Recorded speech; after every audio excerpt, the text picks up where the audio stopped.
Lebib has always been a sort of free improvisation band in the sense of when we're improvising, there's no set structures, we just play.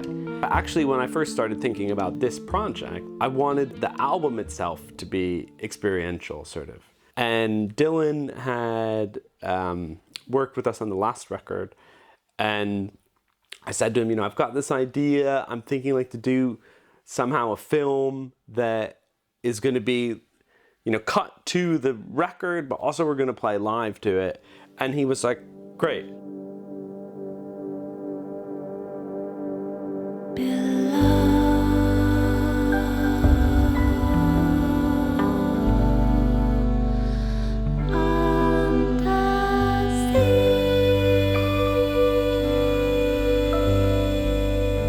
The film was written out as one giant chunk. I listened to the album 100 times. Kept sketching as I was listening to it. There was a couple repeated things that I kept coming back to. Tangled ball of chords, a weird little tiny auditorium, and an underground cave with a river flowing through it.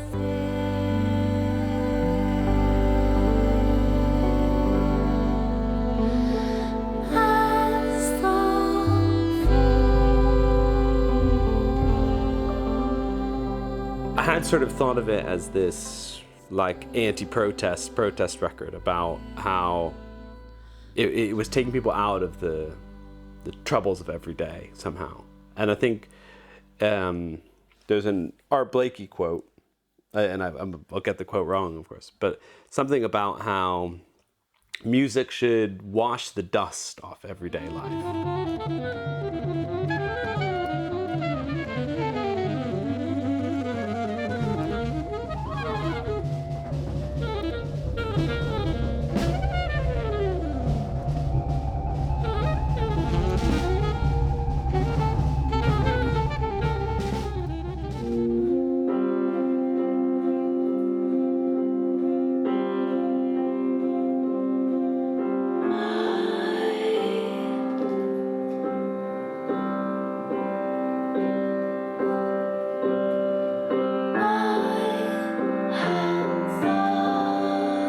Just a wonderful process. So I just thought, just do the singing. I know I can do the singing, and I know I can bring something.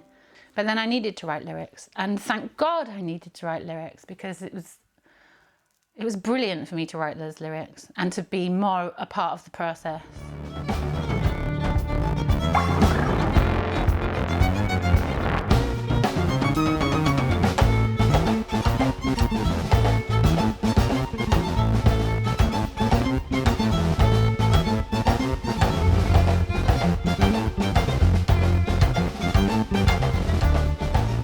Something else that I think about more as an artist, that the idea of trusting people.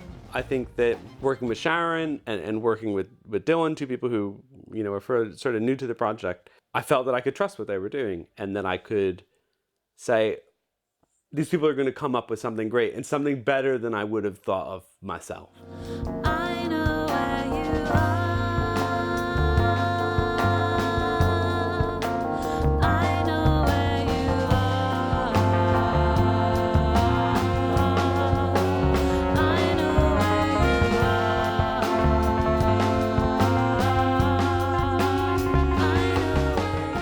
A man online was selling 1,500 identical 1-inch purple cubes. I met him in a parking lot, and then I carried all the cubes home in a bucket. The movie is about fear, and those two bits of information are related.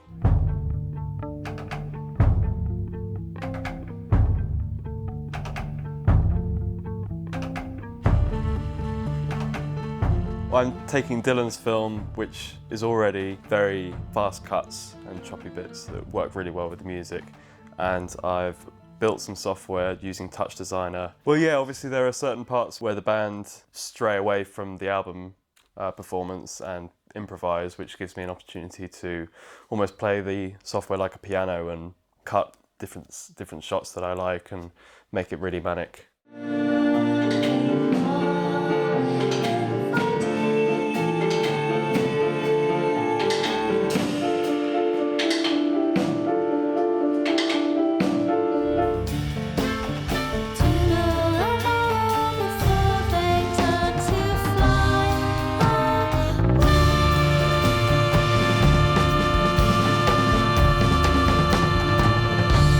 terms of my own performance, I'm going to do what I always do, which is step on there and allow myself to be as vulnerable as I can possibly be. Because all I'm in this for, whatever I'm doing, all I'm in it for is to make connections with other human beings and just say, I feel like this sometimes. Do you feel like this sometimes? And just see what I get back.